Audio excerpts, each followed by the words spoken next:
kelompok 4 ingin mempresentasikan tentang gerak lurus. Nama aku Nurul Azama Harani dari nomor absen 25. Nama aku Ali Mufidal Gazi dari absen 3. Saya Agus Rahmat Purwowo dari absen 2. Saya Nabil Marsha dari absen 21. Saya Nafis dari absen 22. Saya Nasla dan Jemala dari absen 24. Saksikan terus ya. Halo, jadi sini saya akan menjelaskan tentang gerak lurus. Nah, gerak lurus sendiri adalah suatu objek yang berupa garis lurus. Nah, saat bergerak, objek akan mengalami perubahan jarak dan juga posisi. Nah, sebalik. Untuk selanjutnya ada Posisi atau kedudukan merupakan besaran vektor yang menyatakan kedudukan suatu benda terhadap titik acuan. Di sini saya akan menjelaskan tentang jarak dan perpindahan. Jarak merupakan panjang lintasan total dari titik awal ke titik akhir. Sementara itu, perpindahan merupakan panjang perubahan dari posisi awal ke posisi akhir. Contohnya ada pada gambar di samping. Nah, pada gambar di samping, jarak totalnya ada 7 km, sementara itu perpindahannya hanya 4 km saja. Perpindahan juga termasuk ke dalam besaran vektor, karena dia memiliki arah.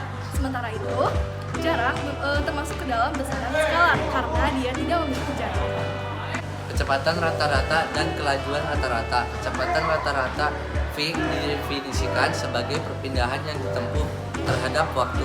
Jika suatu benda bergerak sepanjang sumbu X dan posisinya dinyatakan dengan koordinat X secara matematis, persamaan kecepatan rata-rata dapat ditulis sebagai berikut. Di sini saya akan menjelaskan kecepatan sesaat. Kecepatan sesaat merupakan kecepatan benda pada saat tertentu. Kecepatan inilah yang ditunjukkan pada jarum seperti meter.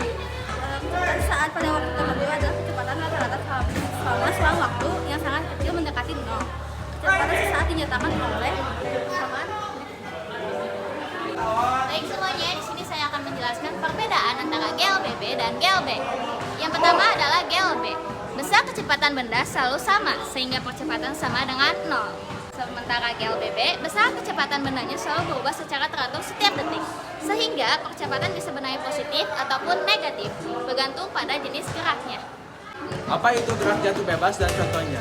Gerak jatuh bebas adalah gerak vertikal ke bawah tanpa kecepatan awal, hanya dipengaruhi oleh gaya gravitasi bumi. Semua benda yang melakukan gerak jatuh bebas mendapatkan percepatan yang sama besar, yaitu sebesar percepatan gravitasi bumi yang diberi simbol G. Apa contoh gerak jatuh bebas dalam kehidupan sehari-hari? Yang pertama yaitu sebuah objek yang menunjukkan gerak proyektil. Yang kedua, buah jatuh dari pohon. Yang ketiga, batu dijatuhkan dari bukit. Yang keempat, meteor jatuh menuju bumi. Yang kelima, terjun payung.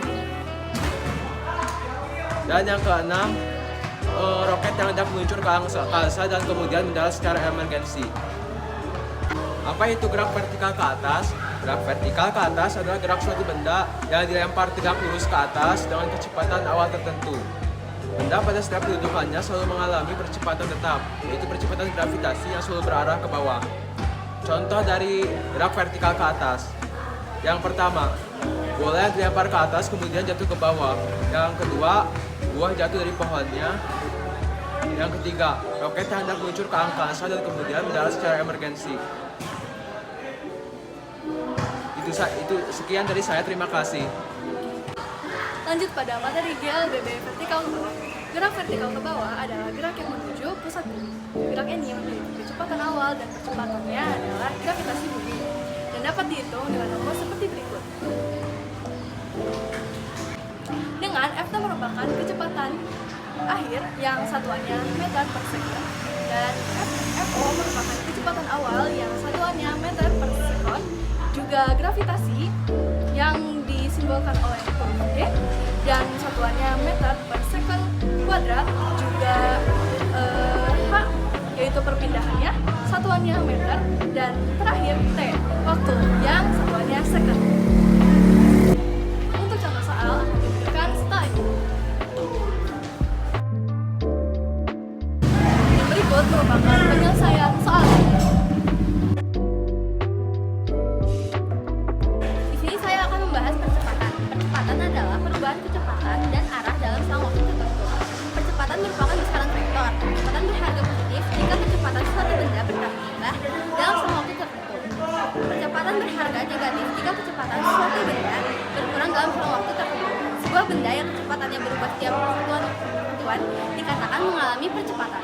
Percepatan rata-rata tiap benda yang mengalami perubahan kecepatan baik besarnya saja atau arahnya saja atau kedua-duanya akan mengalami percepatan. Percepatan rata-rata disimbolkan A adalah hasil bagi antara perubahan kecepatan delta V dengan selang waktu yang digunakan selama perubahan kecepatan tersebut delta T secara sistematis dapat dituliskan sebagai berikut.